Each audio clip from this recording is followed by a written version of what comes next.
At the end of the year, it is common to take a look back.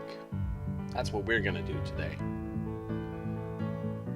Here are my top 10 games of 2014.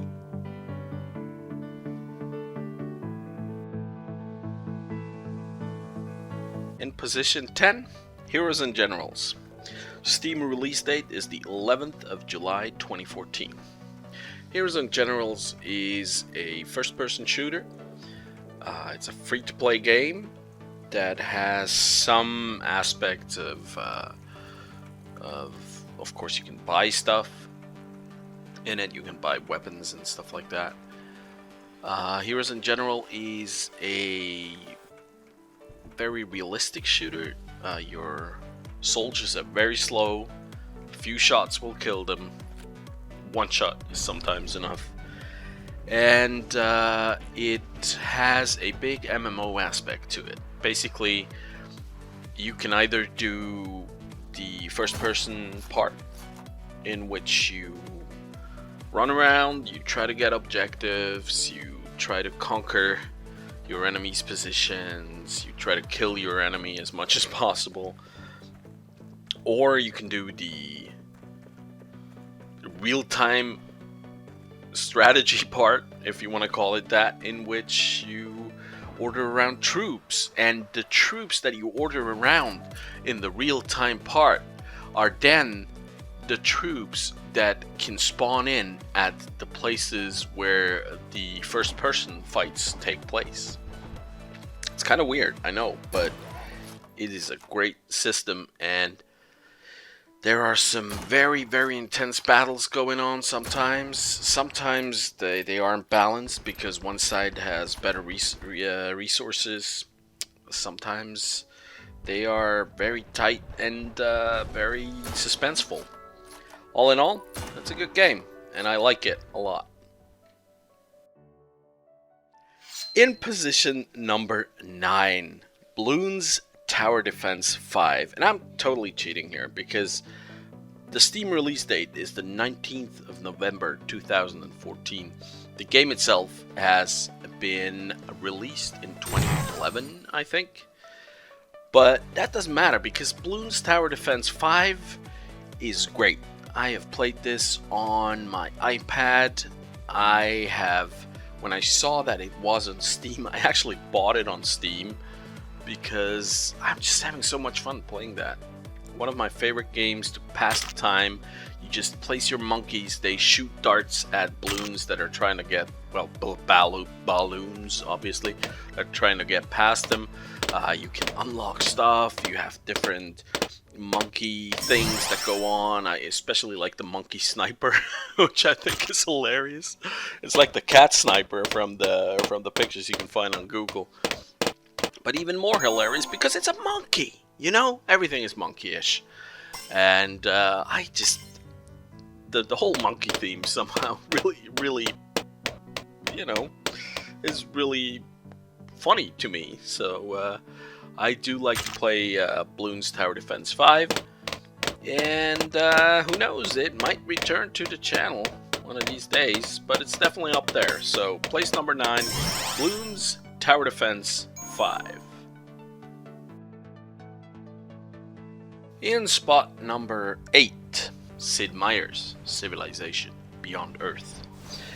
While it is not the best Civilization that I've ever played, I still maintain number 1 is the best for reasons that I've talked about at length in other places. I do believe that even though Civilization Beyond Earth does feel a bit like a reskin of Civilization 5, it has some new things to it, and it does have a good feel to it. It works nicely. The whole purity, supremacy, or whatever the last thing is, harmony, the directions you can go with your group are very interesting to me. I like the enemies. They are scary when it comes to worms and krakens, and all in all, I think it's a really good remake of the future themed civilization. I'm not gonna say it's a remake of Alpha Centauri, because if you've played Alpha Centauri, you know it's not that. It is a good future-themed civilization.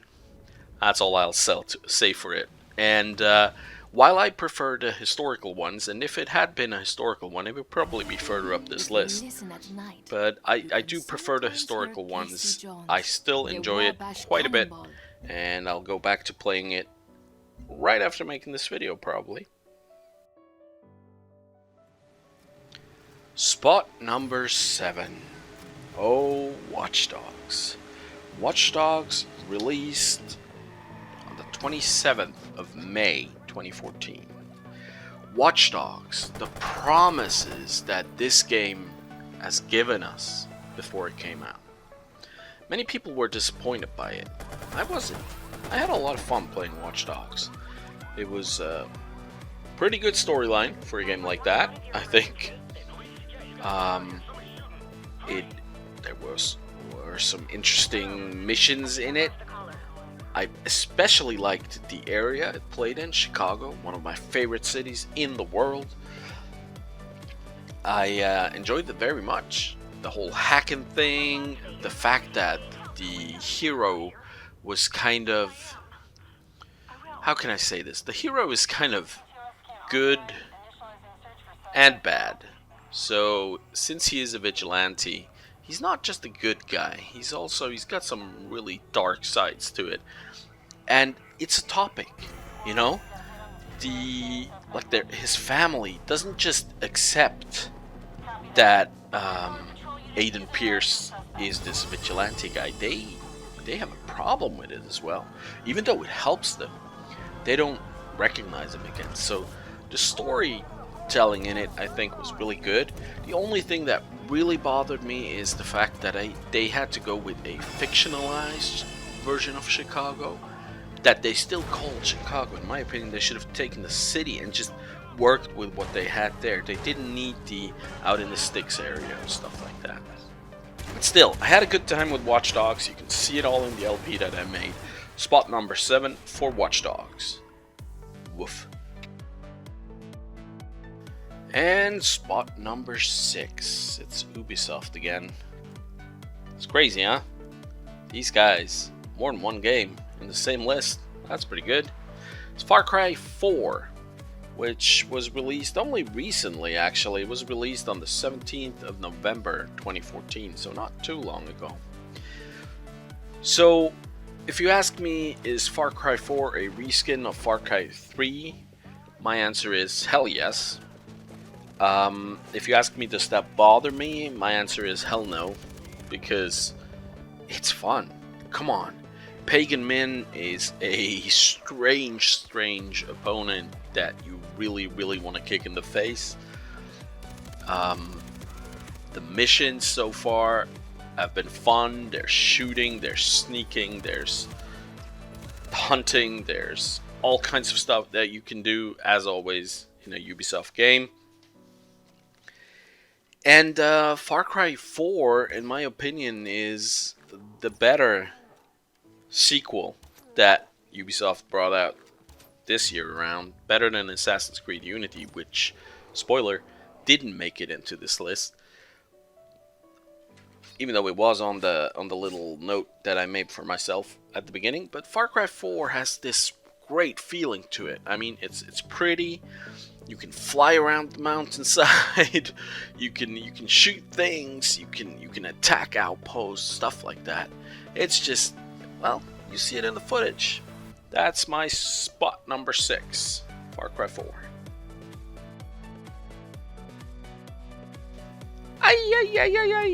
Spot number 5, Tropico 5. Tropico 5. I want to be honest with you.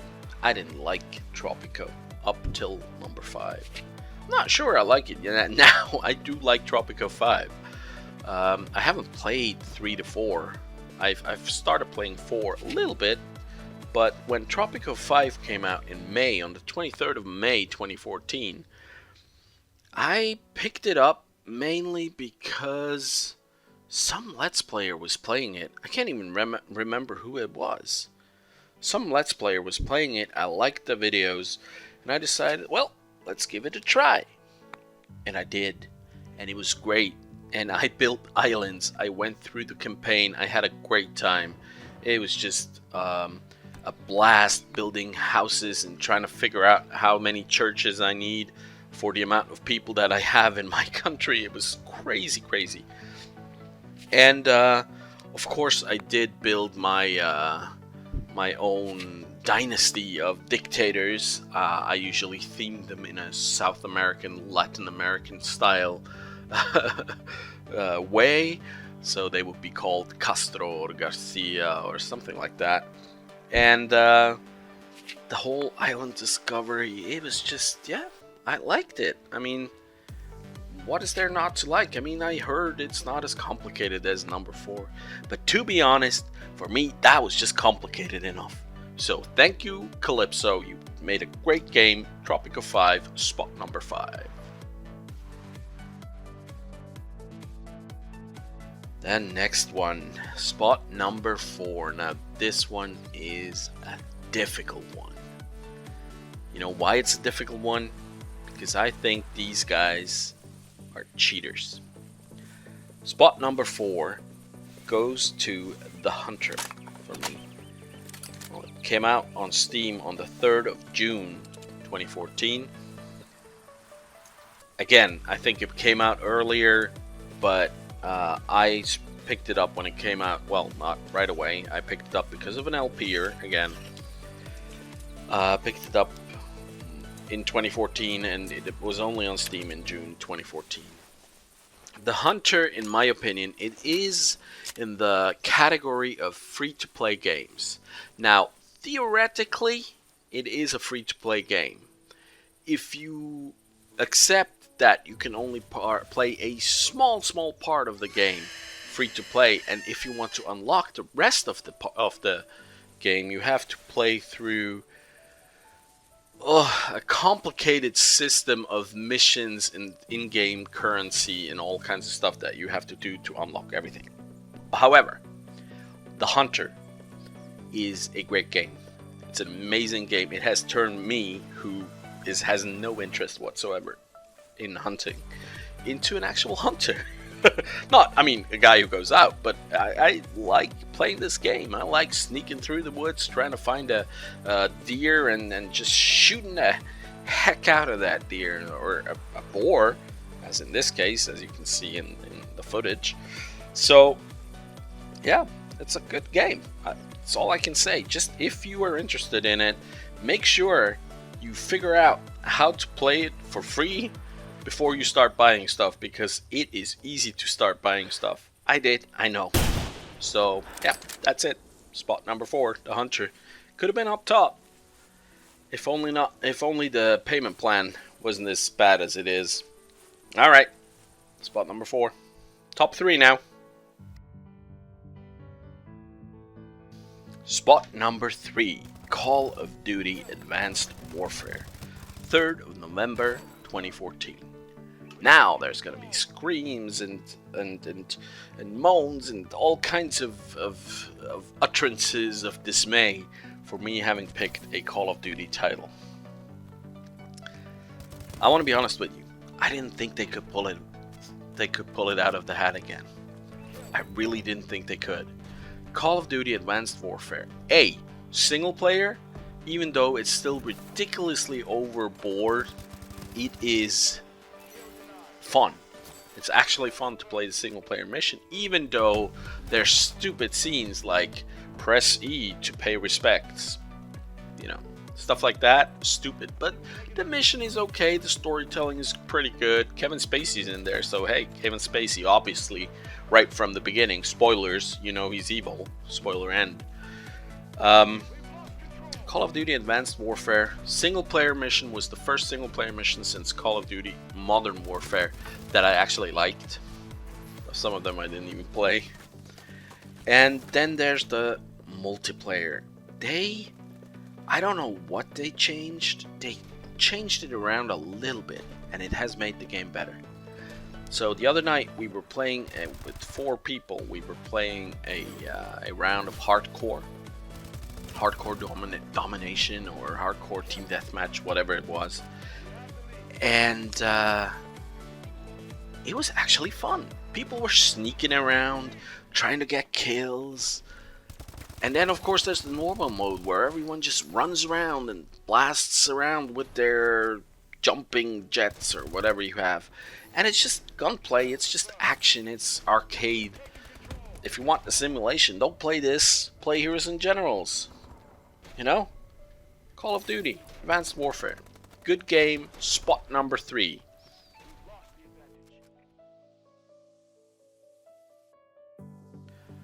Spot number 2.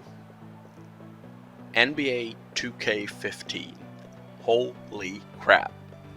This game came out on the 6th of October 2014. And I want to be honest with you. If you had told me half a year ago that I'd be playing NBA 2K15 like crazy, I would have told you, no, never gonna happen. Because here's the relationship that I have with basketball. 0. Okay? I knew literally almost nothing about basketball. So I decided to pick it up. I picked it up. I even bought a gamepad for it, of all things. A gamepad, me. I mean, Dan the man and others can assure you that they would have never thought that I would buy a gamepad anytime soon.